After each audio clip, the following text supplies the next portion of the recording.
Welcome to Unforbidden Truth. I'm Andrew. This is part one of a two-part interview with convicted murderer Quincy Cross, his investigator, Noble Faulkner, the father of the victim in this case, Joe Currin, and Quincy's co-defendant, Jeffrey Burton's uncle and investigator, John Poole. Quincy's co-defendants in this case are Vanessa Stubblefield, Victoria Caldwell, Tamara Caldwell, and Jeffrey Burton. This is the case of Jessica Currin, who was 18 years old when her burnt and decomposed body was discovered at the Mayfield Middle School in Mayfield, Kentucky on the morning of August 1st, 2000. I'm going to preface this with saying this case is not what it seems. There's so many twists and turns along the way. The state's medical examiner did an autopsy and concluded that Jessica had died of strangulation, even though the body displayed no signs of strangulation. There was a black belt found by her body. The state's ME, Dr. Levon, believed the reason the body didn't display signs of strangulation was due to the deterioration of the body or the method of how she was strangled. The body displayed no signs of rape. An explanation for that, the body being burnt might have destroyed evidence of DNA.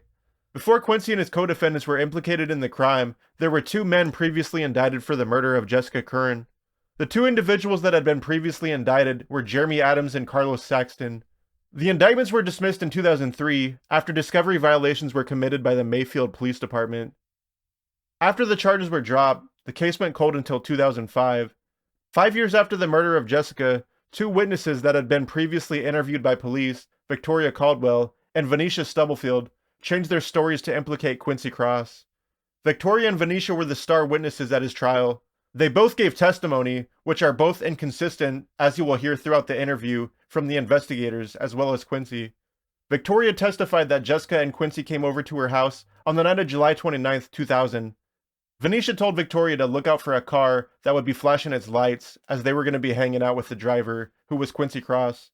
The three girls got into the car, and Quincy drove them to another house. Once they got to the house, Quincy parked the car and got into a blue car, and drove the four of them to another house, where they had picked up Tamara Caldwell and Jeffrey Burton. After picking everybody up, Quincy passed cocaine out to those in the car as they drove to Jeff's house. As they were driving, Quincy was in the front seat. He and Tamara began to sexually harass Jessica, to which Jessica told them to stop.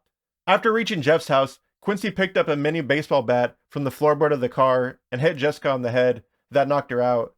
After which, Quincy and Jeff carried Jessica as she was unconscious to a bedroom in the house, and Victoria had followed.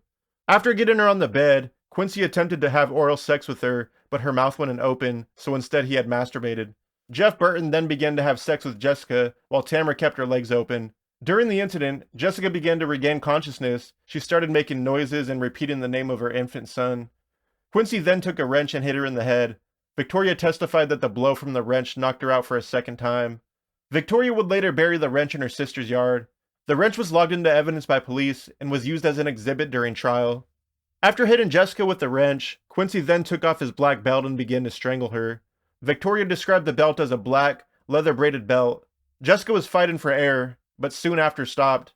After she took her last breath, Quincy then ordered everyone in the room to perform sexual acts on her body. Victoria testified she did just that. After performing sex acts on her body, the group then took drugs and began to have sex with each other. After the sex party, Jessica's body was wrapped up in a blanket and taken into the garage. When the body began to smell, Victoria, Vinisha, Jeff, Austin Leach, and Isaac Benjamin took her body to the Mayfield Middle School, where they dumped her and set her body on fire. Victoria read several entries from a diary she supposedly kept in 2000. One entry read, "Damn, they found the body. I hope they didn't find out it was us. Fuck men. Q is nowhere to be found, and Jeff don't want to talk to me. This is bullshit. Fuck, I am out." Another entry dated August 8th reads, Man, I am so scared. Fuck, people are staring at me. What am I supposed to do?" The next entry read, "Vinisha is looking dumb as hell like she don't know. Man, I quit school." Victoria had admitted in open court that she had lied to police at the beginning of their investigation and made false statements, which led to the indictments of Jeremy Adams and Carlos Saxton. She testified that she then moved to California and didn't have any contact with Vinisha right before the trial. Vanessa Stubblefield's testimony doesn't match Victoria's. Vinisha testified that on July 29, 2000, she and Jessica started out the night playing cards at a friend's apartment. Jessica left later on that evening and decided to walk home. Shortly after she left, Vinisha went to go look for Jessica. She claims Quincy picked her up in a blue car, and she had met Quincy on a previous occasion. The two of them picked up Victoria, and they drove to a house where Quincy parked the car, and switched to a white car, and took off again. Vinisha, Quincy, Victoria, Jeff, and Tamara then began driving around looking for Jessica. Vinisha testified that everybody in the car had been smoking marijuana, taking pills, and snorting cocaine.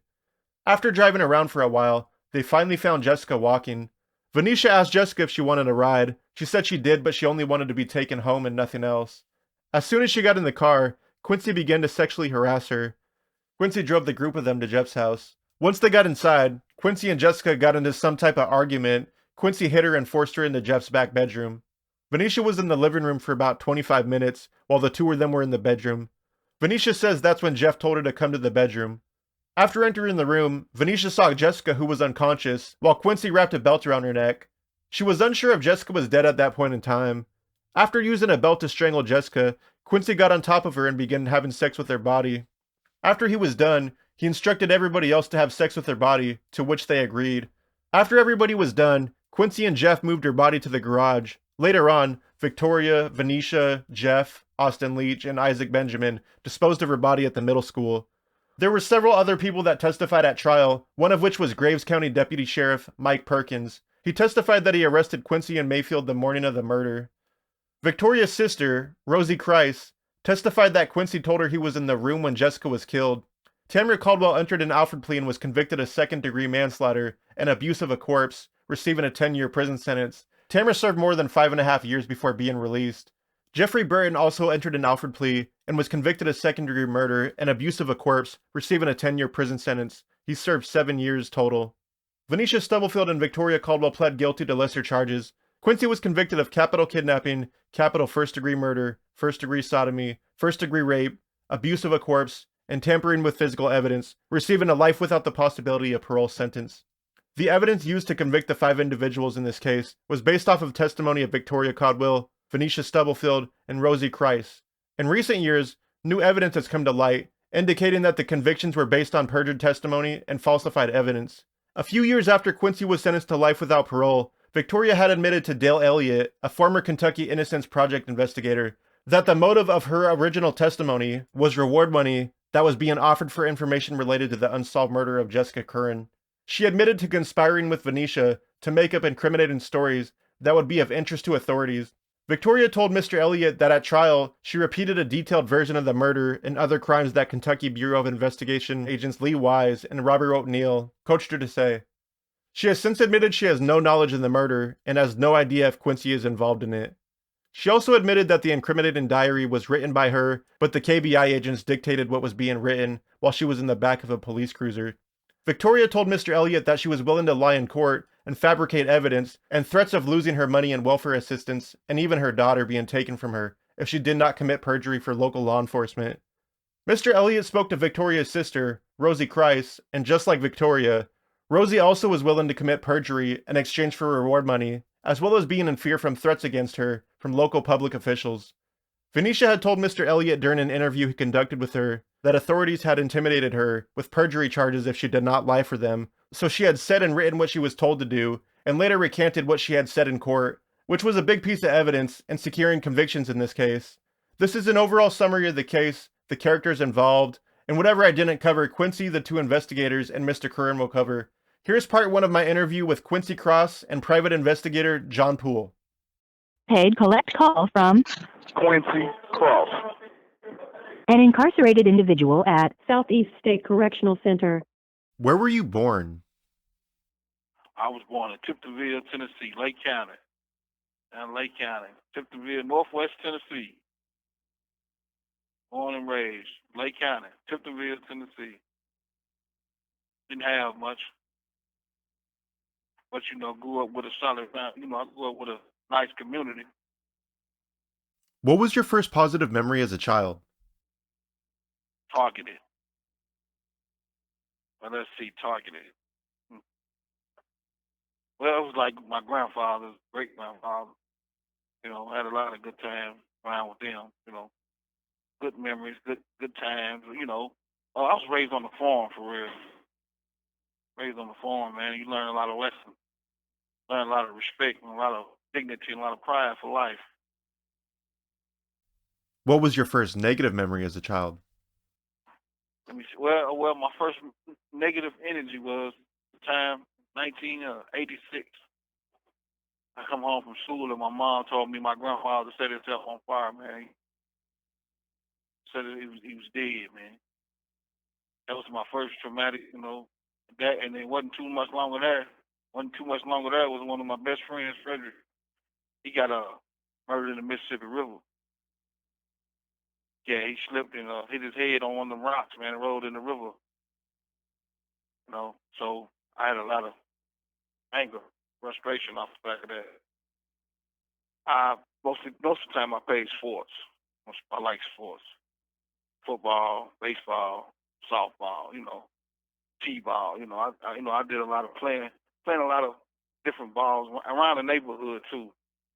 Played football as a kid. We played football on the football field. We make meetings, set up meetings to go play on the football field. A lot of different ways. Basketball, another outlook, something to keep your mind off of negative things in life. Were your parents together throughout your childhood? Nah, my parents was never together. I was close to my father. My mother, we had our ups and downs. We was okay, but we had our ups and downs. We was more like friends. But then not only that, but then my grandparents became my parents. And so my mama became like a big sister or something, And then my stepmama come along and she became more like my mama. My stepmom, Mary Scott.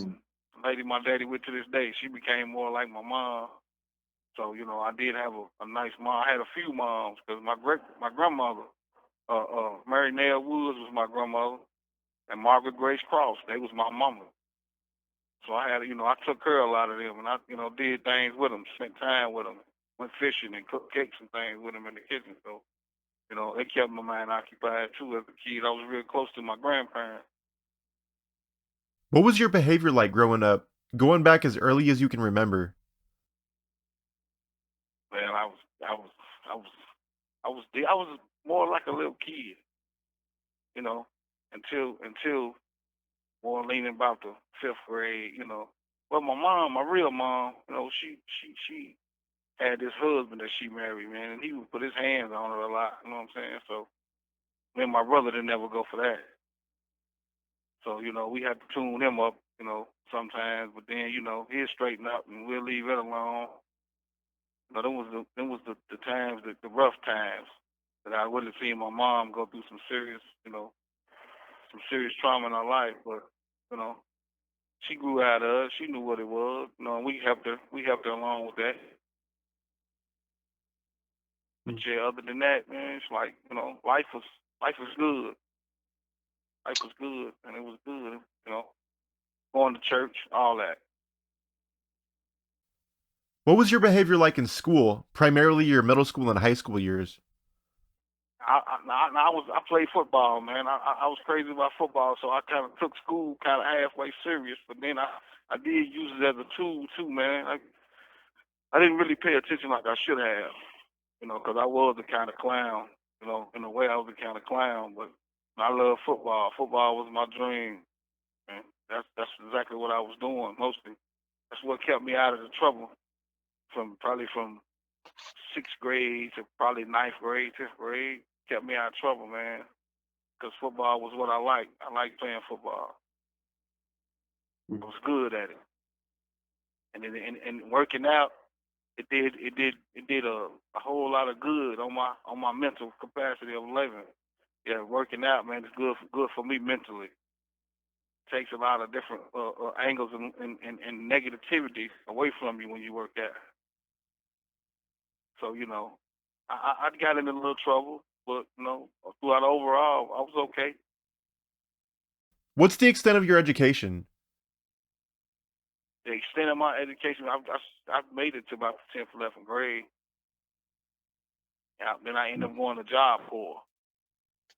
And I'm going to Job Corps at the end of school, at the beginning of '05. I went to Job Corps. Went to Job Corps in London B. Johnson, North Carolina. Went to Job Corps for carpentry. and I ended up getting a little, my GED there. Got my trade and my GED. Then I went to Columbia, South Carolina for brickmason. Yeah. And, it's teaching me about, living on your own and.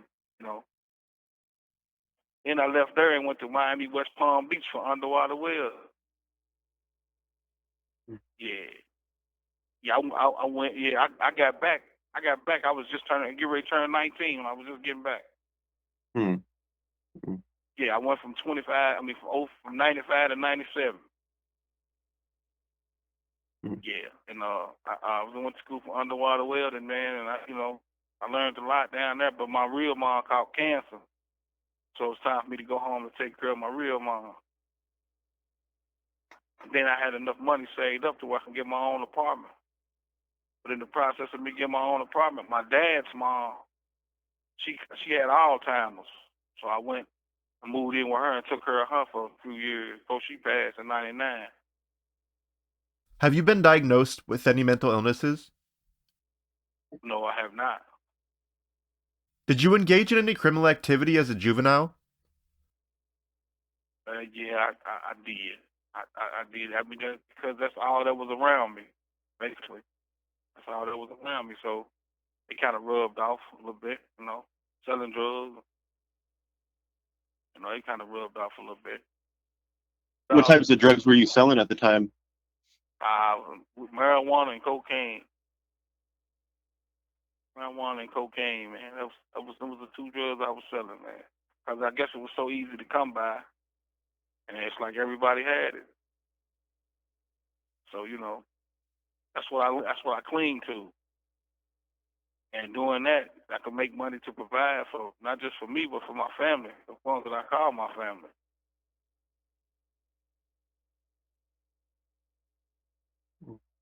But it just wasn't about me. It was about trying to provide. Jobs was ate up. You know what I'm saying? The jobs wasn't what they were supposed to be paying, and you put in too much labor. So you do it the quick way. When you're young, you think young, so try to get it the fast way, man. Before we talk about the crime you're in prison for, I want to talk about your co-defendants, Jeffrey Burton, Tamara Caldwell, Vanessa Stubblefield, and Victoria Caldwell. How did you meet each one of your co-defendants? Well, see, I never met Tamara, my co-defendant, in 2002, so we couldn't have known each other in 2000. I met her in 2002. Her mom was a GED teacher down there, and her brother was at an RC center, a Class D facility where I was. So when they come to see him, she asked him what my name was, and she wanted to come see me up at the RC center. And that was the very first time I seen Tamara. It was in 2002, middle of 2002. I never knew Tamara in 2000.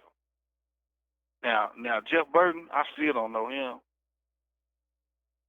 Yeah, Jeff Burton, I don't know him at all because I ain't never met him. And he's supposed to be my co-defendant. I ain't never met him, but he's still supposed to be my co-defendant. Now, Vanessa Stubblefield, I didn't meet her till probably 2002. Right after me and Tamara got together, and that's because she used to see me walking up and down the street, see me every now and then walking. But I still don't know her either. Me and her ain't cool. We don't talk or none of that. We ain't never talked. According to what I found out, she didn't know me until the KBI stepped in the case. That was in 2005. According to the paperwork I received. So she don't know me and I don't know her.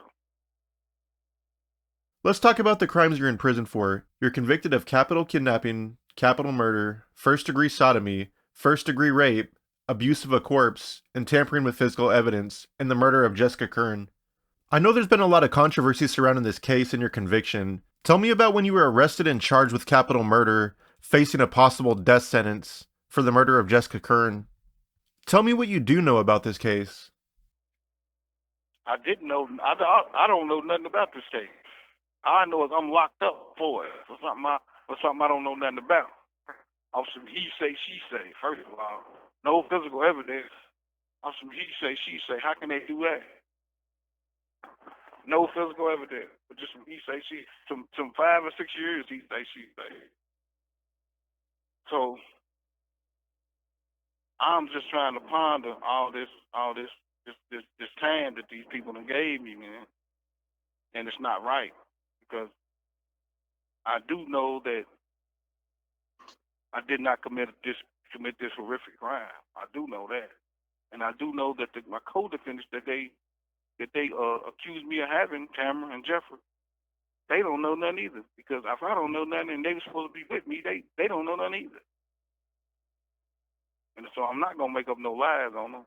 You know, they didn't make up no lies on me, so because I don't know nothing about this crime, and I do know Victoria Stubblefield, Victoria Caldwell and Vanessa Stubblefield have gave fake testimony because they was threatened, they was coerced, they was being threatened to make these statements. We have the evidence to prove it, and anything that I can tell you, I have evidence to prove it. You know, and deep down inside, I just something is real fishy about this whole case. That they don't want, that the state of Kentucky don't want people to know. I know that. Well, I also know that there's some corrupt police tied up in here in this case somewhere. It's a lot going on, you know, that meets the eye in this case when, you know, evidence come up missing or come up tampered with from the police station. And now I'm talking about the things I do know. That's what I know. So something ain't right. A lot of the paperwork that I try to get, these institutions won't let me have. Plus, they monitor my phone calls. They monitor my mail. So a lot of things they won't let me have. Okay, so I want to go over everything that was presented in court, as well as what was collected by law enforcement. I want to start with the testimonies. Starting with the testimony of Victoria Caldwell, she testified that Jessica and Vinisha came over to her house the night of July 29th, 2000. A car had arrived to come pick them up, which was driven by you. After picking them up, she claims you handed out cocaine to the girls in the car, and as you all traveled, you and Victoria began to sexually harass Jessica, to which she told you both to stop. Victoria claimed that when you all had arrived at Jeff's house, you picked up a baseball bat and hit Jessica in the back of the head with it, which had knocked her out. After she was knocked out, she claims that you and Jeff carried her body into the bedroom. After getting her in the bedroom, she claims that you tried to have oral sex with her, but her mouth wouldn't open, so instead you masturbated, which was followed by Jeffrey Burton having sex with Jessica, while Tamara held her legs open. Victoria claims Jessica began to regain consciousness, repeating the name of her infant son. After that, it's said you picked up a wrench and hit her in the head. Victoria later buried the wrench in her sister's yard, which was covered by police and used during the trial. Let's talk about the evidence that was presented at trial. Do you remember each piece of evidence that was presented? It wasn't nothing like that. It wasn't nothing like that at all. I was way in Union City when 3 people that I knew was looking for drugs, you know, and if it wasn't for Travis Jackson, which is my stepmom's nephew, if it wasn't for him, I wouldn't even knew Carlos Sykes and Greg Storks. They was in Greg Storks' cattle. I mean, they was in his blue Pontiac, and they come to Union City looking for drugs. But they talked me into going to Mayfield that night. You know, they talked me into going. We stopped by Brian's house, which is Travis' brother. We stopped by Brian's house around about 11:30, 11 something. So we made it out to Chris Drive about 12, and I didn't know nobody out there. I didn't know a single soul out there, nobody but Travis. That's the only person I knew out there. And while they wanted to leave, I stayed out there. I got phone records and everything, placing me on Chris Drive. I never left. But they left 2 or 3 times. You know, I don't know what they want to go do, but they left 2 or 3 times, and I stayed there. Every witness at their house couldn't admit about me staying there and never leaving. But I guess that was too important for the prosecutor too rough for the prosecutor to talk about, because, you know, that's something they didn't want to talk about right there. These people all said that I never left this house when I was supposed to commit this crime. And see, that first time I heard about this case, it was in the newspaper. I was locked up in Paducah County. Mayfield Jail. I was locked up in Mayfield Jail, and we seen it. We seen it in the newspaper. That's the first time I ever heard about this case. I've never been examined. Nobody ever talked to me about this case. Matter of fact, me and the person that got killed, one of her cousin, we in the cell. We in the same cell. We talking about it. Because I don't know who she is. Never met her. Never laid eyes on her. So this goes on, and I still don't hear nothing about it. I'm locked up down there in Mayfield, and I don't hear nothing about it. Ain't nobody ever came to me about it. And then all of a sudden, 2005, 6, when the KBI come to get on this case, all of a sudden I'm a person of interest for some reason. I don't know why. For some reason, it's all of a sudden out the blue. Now they bringing my name. This woman named Susan Galbraith brought my name up. That's who they took it to, and she ran with it. Because she was going to Victoria, Vanessa Stubblefield, paying them money and taking them out to eat, and telling them how they could make some money by solving the case. They could make $50,000 by solving the case to make up lies. So at the same time, she was paying them. The police was paying her to pay them to get them to make up lies. And then when the KBI came in, they started threatening them, talking about taking their kids away, talking about taking their food stamps, talking about cutting them off to Section 8. They had to threaten them to get them to get on the stand in my trial. It was too late now, man. They got the person that they were looking for. They don't really care about what they say after that.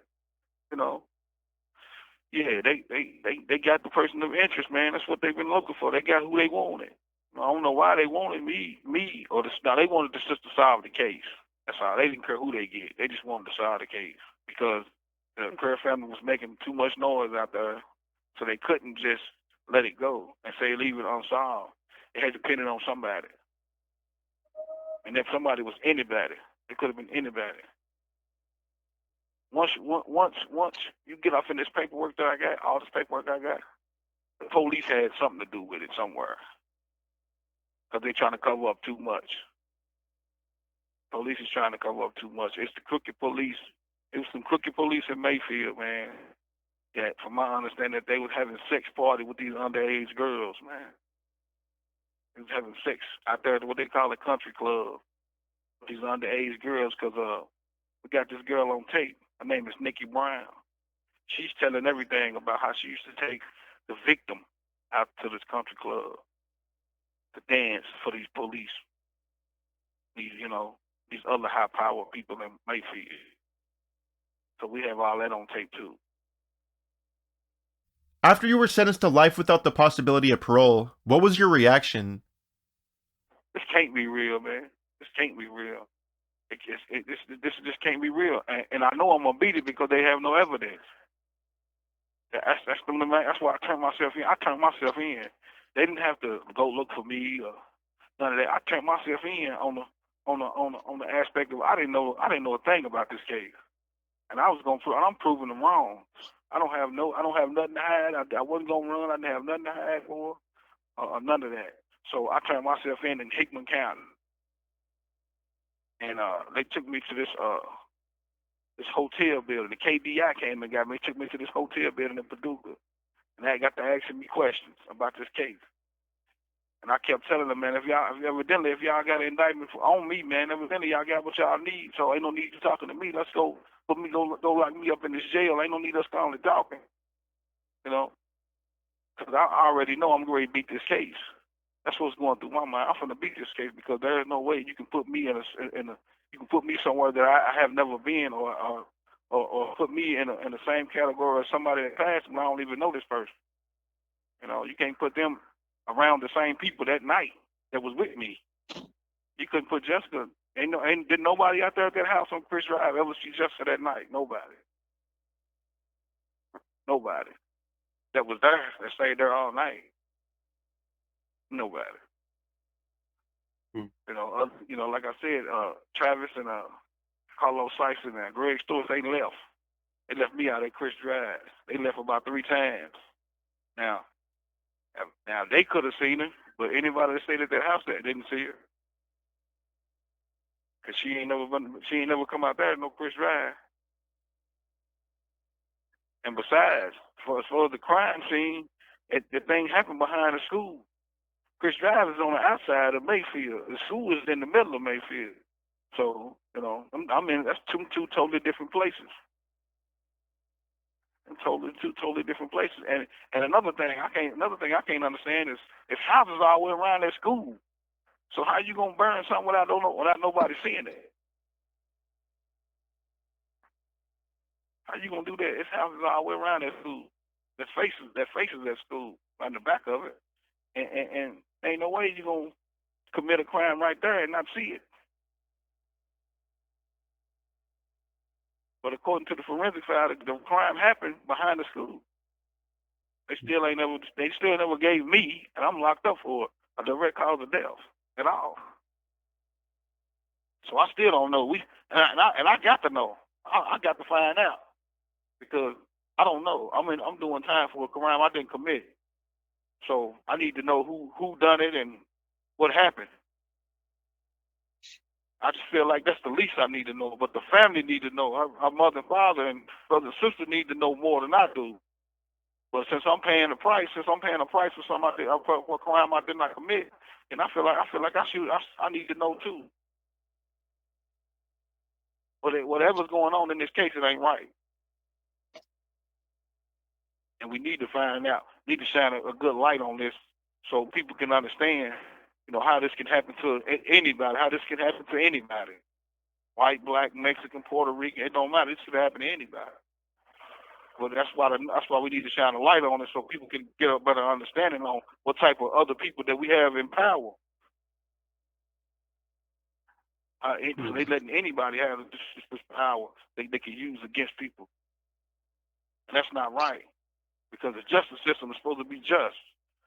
They asked me to take 15 to 85 to plead guilty. Should offer me 15 to 85. And I wouldn't do that. They tried to do it again since I've been in prison. They didn't try to come at me with another 15 to 85 since I've been in prison. But I won't take it because I didn't commit a crime. I didn't commit a crime at all. So I refuse to be the person that you want me to be instead of the person that I am. I love me. I respect me. So if don't nobody else do it, I will.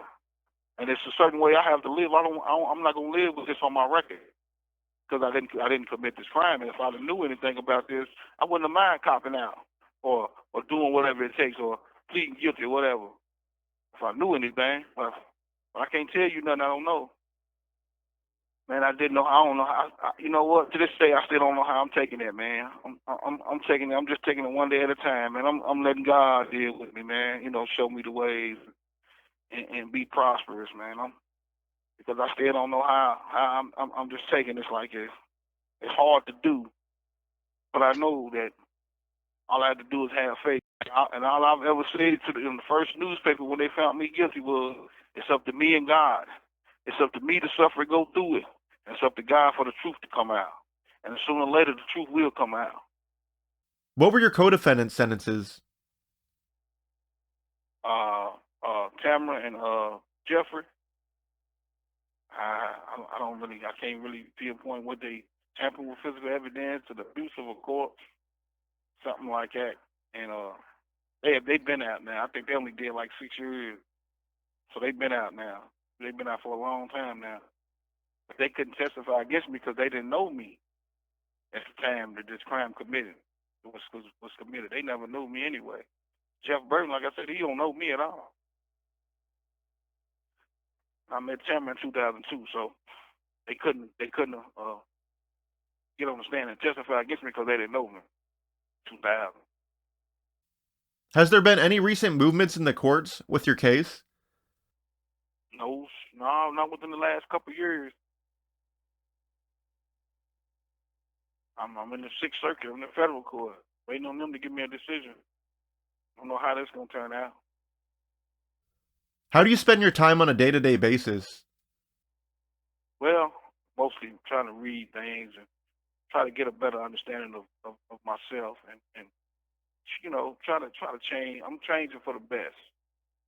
because I realized that the life I live is not just about not just about me no more. It's about the people that I love.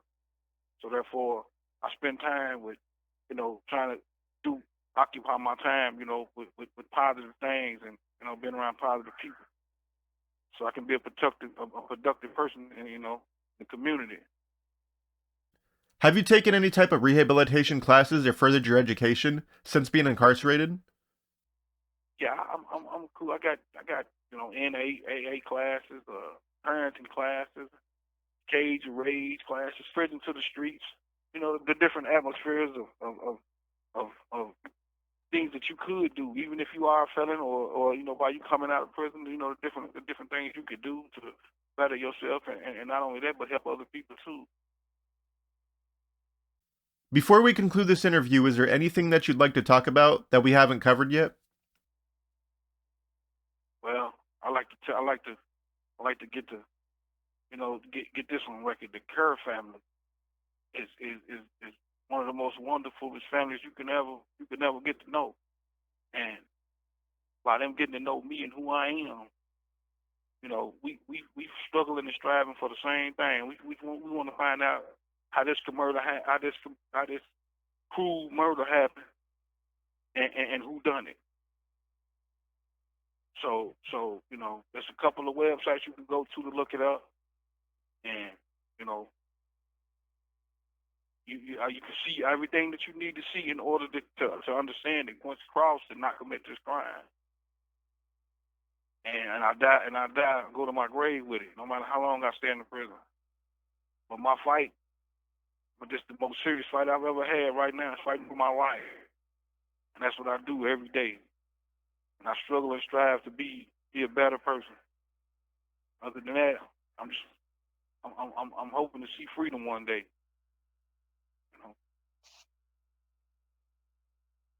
Because I know I'm not this person. I know I'm not this person. And if you stick with this podcast and learn and see things for yourself, you'll realize I'm not this person either. You'll realize, you'll see for yourself. That was my interview with Quincy Cross. This next interview will be with Private Investigator John Poole, who was the investigator for Jeffrey Burton.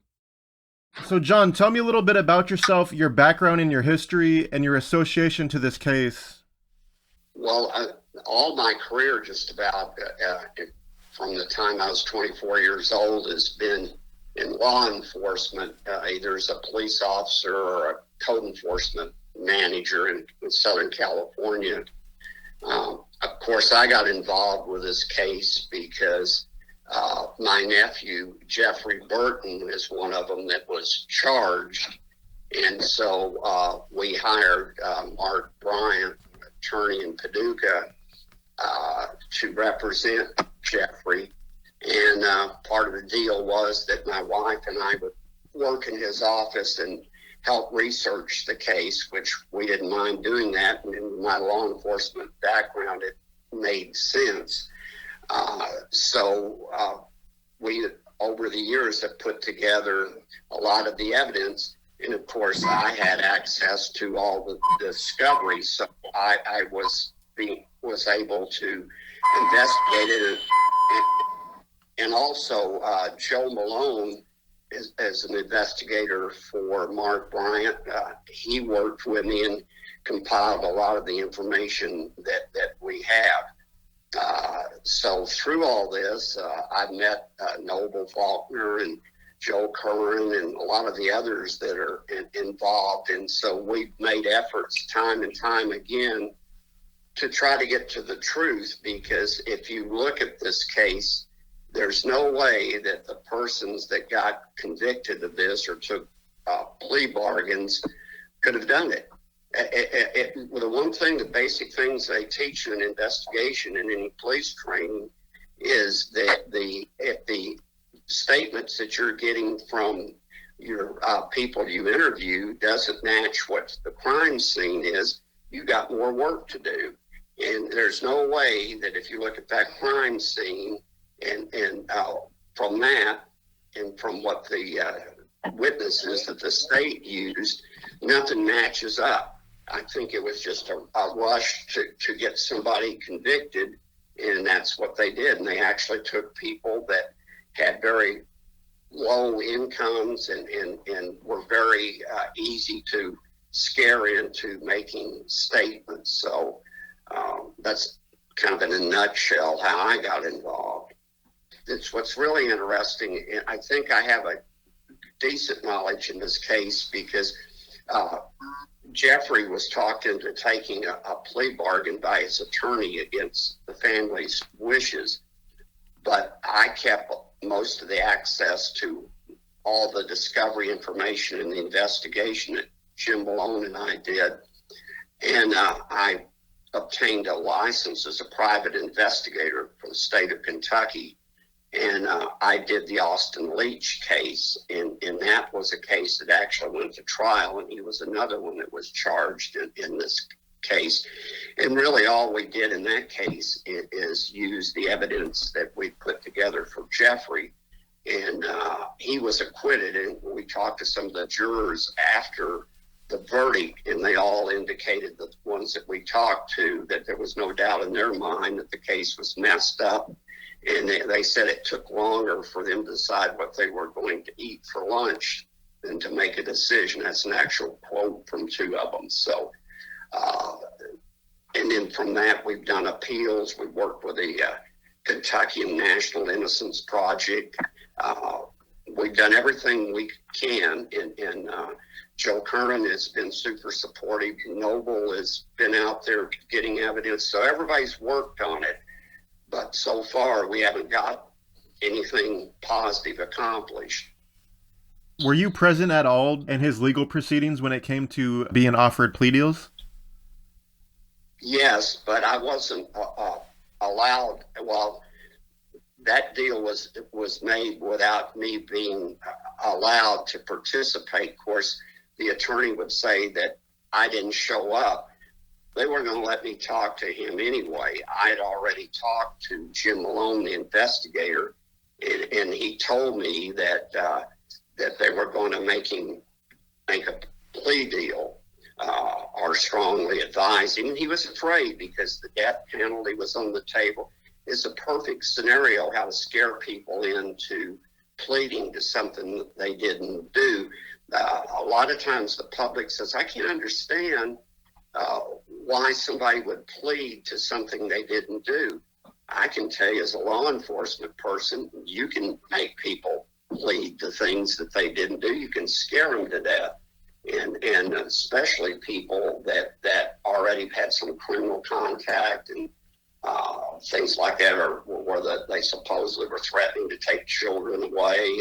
And one of their witnesses was on public assistance. And so they can use all those little levers to get people to say what they want.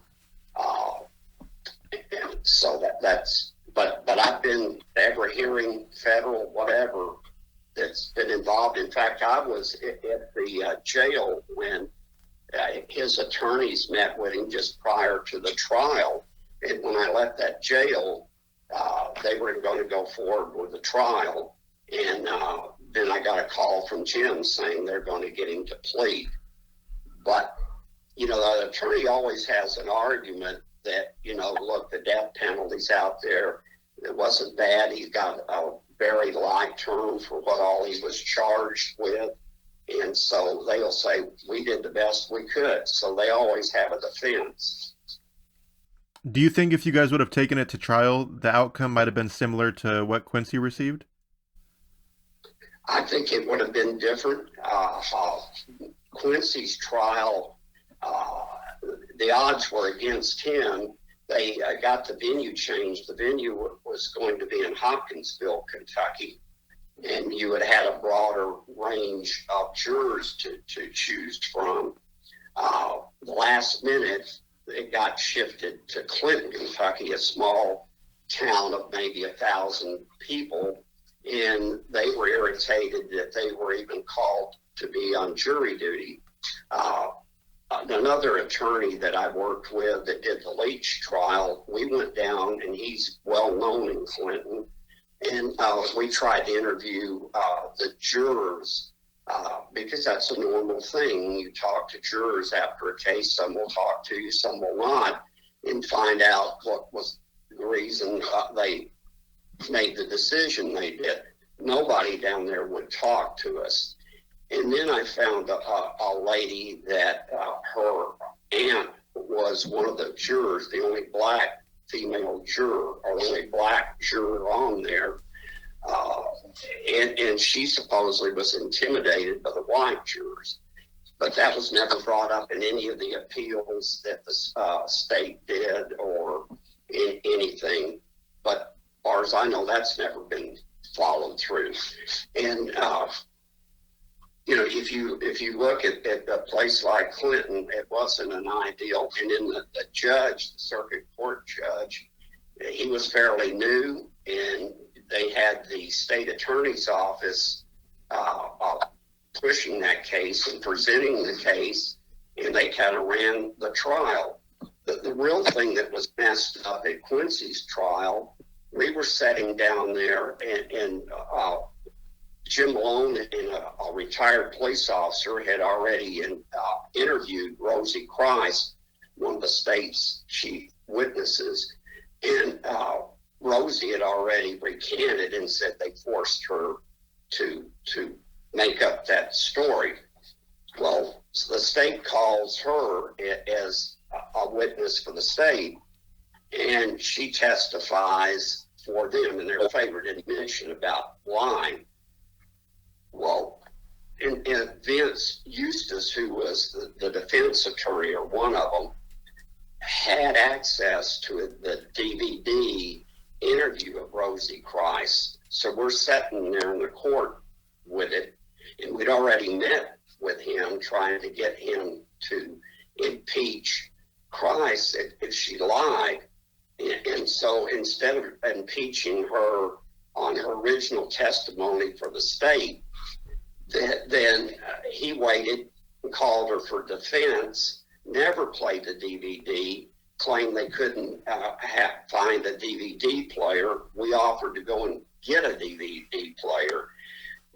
Vince Eustace was sick at the time. If you look at the transcript or the videos from the trial, the judge asked him if he feels like he can go on. So Cross got a poor defense, but on his appeal, that the state advocate didn't bring up any of those points. And the state's always contended that the jury knew that the witnesses have always lied. They admitted, but they accepted the little story they had then, even though it hadn't been corroborated by anything. I mean, you can say anything before you take a case to trial, but you need to corroborate that evidence. But I still say they were in a rush to prosecute somebody, and Quincy was the perfect person. All the stuff about having gas on him, that the deputy jailer and deputy sheriff had that doesn't make any sense, because the state story is days later they took the body over. Quincy was in jail. How did he do that?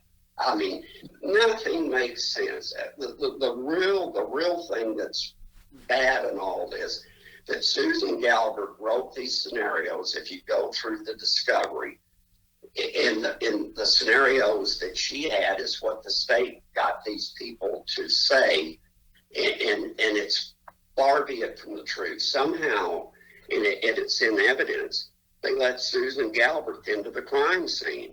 How do you let somebody like that in there? But if you know that Susan Galbert and Jeremy Adams' mother were big buds, what I think happened, and there's also an interview of Jeremy Adams' mother's boyfriend, who said that Jeremy came home that night and he was all in a dither about everything. So what I figure, they got Susan involved, and she thought she was going to make money from a movie, and she was going to free Jeremy Adams and all that. So the state, instead of thoroughly investigating it independently, they took Susan Galbert around with them and push people into making her story the state's case. I mean, that's it in a nutshell. How do you think the entire case was handled by not only law enforcement that were first on scene, but the legal proceedings after the fact for Jeffrey, Quincy, and the two others? Well, I can tell you based on my experience, and I have a bachelor's degree in criminal justice, graduated the police academy, taken numerous courses. I was a background investigator for the Brea Police Department in California, which you have to do thorough investigations, a lot of lying there because people want to hide things. So I'm used to polygraph exams and how they can be used one way or the other. And I think it's one of the poorest investigated cases I've ever seen. It should have never, to begin with, they put a guy named Fortner who had never investigated anything. They promoted him in the field to the detective that's investigating it. Stuff like they didn't even seal up Jessica's apartment over there till way after the crime occurred. Basic police procedures, if somebody is found deceased like that, you send somebody over and you seal up that apartment or that house right away. Nobody goes in it. They didn't even do the forensics in that. I believe it was 23 days after her death. And then Jim Malone interviewed the manager of those apartments where she lived. And she said that Ronnie Lear, who was the assistant chief of police, was doing the investigation and had a drug dog in there. And the drug dog hit him something. And so when the manager questioned him, his story was they're training the dog. You don't train a dog for that. But that tells me that probably what happened to Jessica is that she had two people that were around her that were both drug dealers. And so they could have been stashing drugs. I know Jeremy tried to break into her apartment after she was deceased and got ran off from there. And as you know, that's how drug dealers do. If they find somebody's locked up or killed or whatever, they'll go over and try to break into their house or apartment. So she probably knew too much. And Vinisha said in one of the interviews that Vanessa Stubblefield, one of the state's chief witnesses, stated that they never aimed to kill her. They were just going to give her, I think, an ass whipping or something like that. So, and that's probably, and she stood up for herself. She wasn't going to take that. So that's sure a better scenario or likely what happened in this so-called that they had an orgy at my nephew's house, and one said Jessica walked in there, the other they drug her in there. They never got their story straight. They said that even the state, when the state was saying that Jessica didn't have any clothing on when the body was found, but then there was clothing on her, and then they claimed that was a blue blanket. So once they started the ball rolling down the hill, they just wanted to get it done. I keep repeating that, and I've seen stuff like that happen. But if the Mayfield Police Department had investigated it right from the very beginning without having a rookie there, not let Susan Galbert in the crime scene and done a bunch of other things right at the beginning, they could have solved the case. It's interesting to me, and Noble has put it on YouTube, Jeremy Adams showed deception in the polygraph. So did Carlos Saxton. That were the two that I believe. And I think even after she was killed, there's other people that knew about it. And you know, they bought gas at the service station that's no longer there. And there's a witness said that Jeremy Adams bought some amount of gas there. So I think I'm repeating, but once she was deceased, they started covering it up, and they staged like a rape had occurred. And then of course, the state said they couldn't find any semen because, the body had been burned. Well, the burning was deep, but you could have still found that. They're just, we can go on and on. It's hard just in an interview to tell you all the things, and Noble will be able to tell you even more. But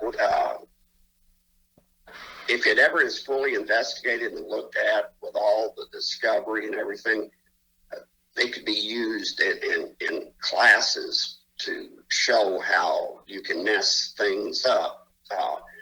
Because from the Mayfield Police Department, it went to Jamie Mills, who was quickly promoted to detective. He got right in with Susan Galbraith, taking her around. Then he got terminated from the state police. And then Sam Steger, who got promoted to sergeant during all this, took the case. And then the worst of all, Greg Stumbo, who was the Attorney General at that time, created this outfit called the KBI, Kentucky Bureau of Investigation. And they were running interference with the state police. Anytime you have a major crime, you have a lead investigator and you coordinate everything. If you look at the record, the state police resented them, they resented the state police. And they were pushing just to come down here and again, arrest somebody and close the case. And neither one of those two that were there as so-called investigators had ever investigated a murder or I don't even know a major crime in their life. One of them that ran most of that, his wife was the senior attorney with the Attorney General's office, so she could run cover for him. And I think another thing that's a problem here is the Innocence Project in Kentucky is under the Criminal Justice Cabinet. And we were making progress with their investigators. And of course, the funding ran out. But I do have a memo in my possession saying that the investigator and the attorney that was working that thought they could continue with the funding. Now, since the lady that supervises or did supervise the State Innocence Project, saying there wasn't enough there to keep going. Well, that's contrary to the memo that I have from them. And the real thing is the whole thing of the Innocence Project is under the Criminal Justice Cabinet, which is the state police and the others. So you've got two conflicting bureaus in the same department. So how are you ever going to find the truth? Before I move on to talk to Noble, there's one last thing that I want to ask in regards to Jeffrey's case. So allegedly, this crime, took place in his room, this sex party and orgy, so on and so forth. Was there any evidence collected out of that room by crime scene investigators or law enforcement or anything that was used at trial in any capacity? They did try to say there was some blood found in the garage that had been demolished, but they could never identify any. And that whole thing, was all made up. It's obvious. Same way, how do you, and Joe knows this, and I'm sure Noble does, a body deteriorates very quickly, and you can't just, one says it was new, they put the clothes back on and pack it over. Where's the slippage of the skin? And the maintenance supervisor for the school district testified in court that the penetration of the body fluids was so deep they had to bring a backhoe over there. So how the state's case, they just brought it over overnight and laid it down there. How do you get that penetration in the soil? And then they have a story that one time they drove up there and dropped the body. And then they have different one, even they say they rode a bicycle over there. It just, makes no sense. If that jury in Clinton had been listening, and I think part of it is they'll never admit it. We still have racial bias. I mean, you got a all-white jury except for one lady in a place like, you know, I always wonder, were they biased against him? It seems to be something they need to look at. That was part 1 of my interview with Quincy Cross and John Poole. Thank you for listening.